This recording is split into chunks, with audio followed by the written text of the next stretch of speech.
Halo, assalamualaikum warahmatullahi wabarakatuh. Ya, jadi ada yang bertanya ke saya ya.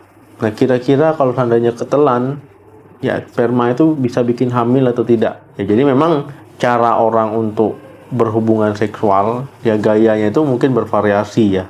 Bahkan ada yang penetrasi ke oral ya, ataupun kita sebut OS saja ya, biar kata-katanya lebih halus ya, biar nggak kena teguran YouTube. Jadi OS ini ya tiba-tiba ejakulasi, ya itu kan spermanya di mulut ya. Seandainya sengaja ditelan ataupun tertelan, ya mungkin wanita panik ya, kira-kira bikin hamil nggak nih? Nah tapi bukan hanya itu saja ya. Ketika tertelan, apakah kira-kira itu bermasalah ataupun menimbulkan masalah untuk kesehatan? Ya kesehatan si wanita tadi ya saat tertelan. Gimana nih menurut pandangan teman-teman? Apakah aman? Apakah bisa bikin hamil? Apakah ya no comment ya? Silakan tulis di kolom komentar ya. Kita harus berinteraksi ya. Jadi supaya lebih asik gitu ya. Jadi kalau saya ngomong ya ada balasan itu seru sekali. Mau tahu lebih lengkap ya simak video ini sampai habis. Jangan nonton setengah-setengah. Ya kadang-kadang pria ya banyak imajinasi, dia berimajinasi ya mungkin karena habis nonton film tanda kutip ya, kemudian biar tidak hamil ya dia melakukan saat ejakulasi ataupun saat ingin ejakulasi dia OS ya. Nah kemudian ya terjadilah proses ejakulasi di situ, kemudian tertelan ya ataupun tidak sengaja ditelan. Nah ini memang tidak bisa bikin hamil ya jawabannya, karena memang organ reproduksi itu berbeda dengan organ pencernaan. Ya ketika sperma tertelan, ya ini kan kena asam lambung mati dia sperma itu ya.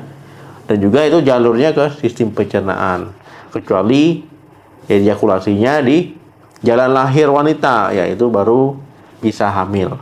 Ya jadi sudah paham ya. Jadi nggak bisa bikin hamil ya, walaupun itu tertelan ataupun ditelan. Karena untuk hamil ya jadi sperma itu harus ketemu sel telur ataupun sel wanita tadi ya.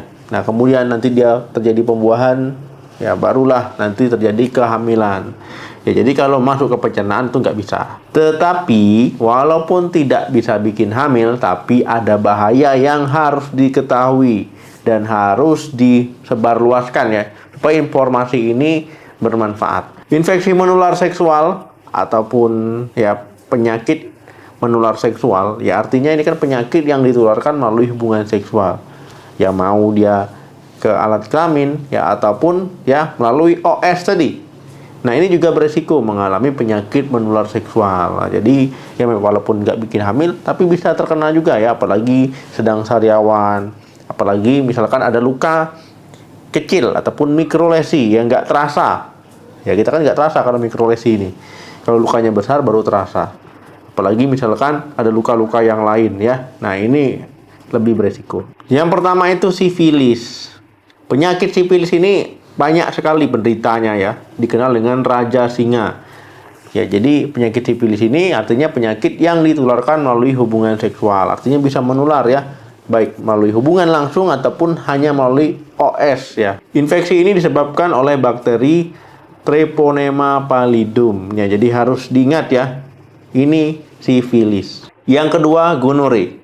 Penyakit gonore ini juga penyakit yang sudah dikenal ya ataupun populer, apalagi akhir-akhir ini ya, ini hubungan seks tidak aman ataupun seks bebas ya, sering jajan-jajan ya, banyak ya akhirnya terkena sifilis. Nah GO ataupun gonore ini disebabkan oleh bakteri Neisseria gonorrhea. Sebagian kasus yaitu ketika menginfeksi mulut ataupun tenggorokan, yaitu tidak menimbulkan gejala yang signifikan ataupun berarti. Nah jadi teman-teman, walaupun tidak bisa bikin hamil ya, OS ini ya bisa menyebabkan kalian terkena gonore juga ya. Jadi hati-hati sekali ya, seram sekali memang.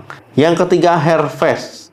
Ketika melakukan OS ya dengan pasangannya ya, kemudian ternyata dia mengalami ataupun sudah terinfeksi virus herpes simplex ya, ini bisa menular ya ke kalian walau hanya melalui OS ya.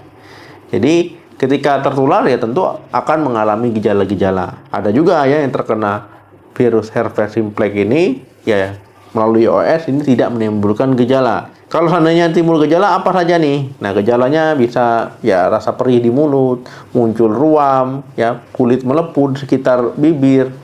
Nah, ini gejala-gejala yang umum terjadi. Yang keempat, infeksi HPV.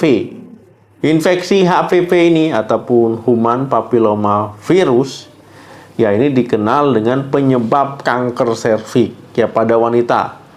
Nah, jadi infeksi HPV ini juga bisa ditularkan melalui OS ya. Jadi bisa menyerang ya tenggorokan ya dan juga mulut ya kerongkongan. Kalau terinfeksi bagaimana? Ya bisa muncul kutil ya di mulut, ya di kerongkongan, di tenggorokan. Teman-teman bisa mengalami perubahan suara, ya sesak napas, rasa tidak nyaman di tenggorokan, bahkan bisa mengalami kesulitan untuk bicara. Kondisi ini ya lama-lama bisa berkembang ya menjadi kanker ya, kanker mulut, kanker tenggorokan, kanker kerongkongan. Wah, jadi memang seram sekali ya. Jadi teman-teman ya bisa kita simpulkan walaupun tidak bikin hamil, ya OS ini berpotensi menularkan penyakit menular seksual. Jadi bisa walaupun teman-teman wah biar nggak hamil OS saja ya, tapi walaupun si pria mendapatkan kenikmatan ya, si wanita hati-hati ya, karena kita tidak tahu ya pasangan kita itu sehat atau tidak, apalagi yang bukan pasangan sahnya ya, ataupun pasangan cinta satu malam. Nah, jadi memang ini harus dipikirkan baik-baik ya, jangan sampai penyakit menular seksual ini berkembang terus-menerus, karena sekarang kasusnya banyak sekali. Yang nge-DM saya tentang penyakit menular seksual pun banyak sekali ya. Kadang saya bingung juga mau balasnya gimana, kemudian nggak dibalas juga seperti apa ya. Jadi semoga penyakit menular seksual ini tidak berkembang biak ya di Indonesia. Oke teman-teman, ya hati-hati dalam berhubungan. Kalau memang sudah kebelet, menikah saja. Terima kasih yang sudah menonton video sampai habis. Jangan lupa like, share, dan komen. Sampai ketemu lagi di video saya selanjutnya. Salam sehat, sampai jumpa.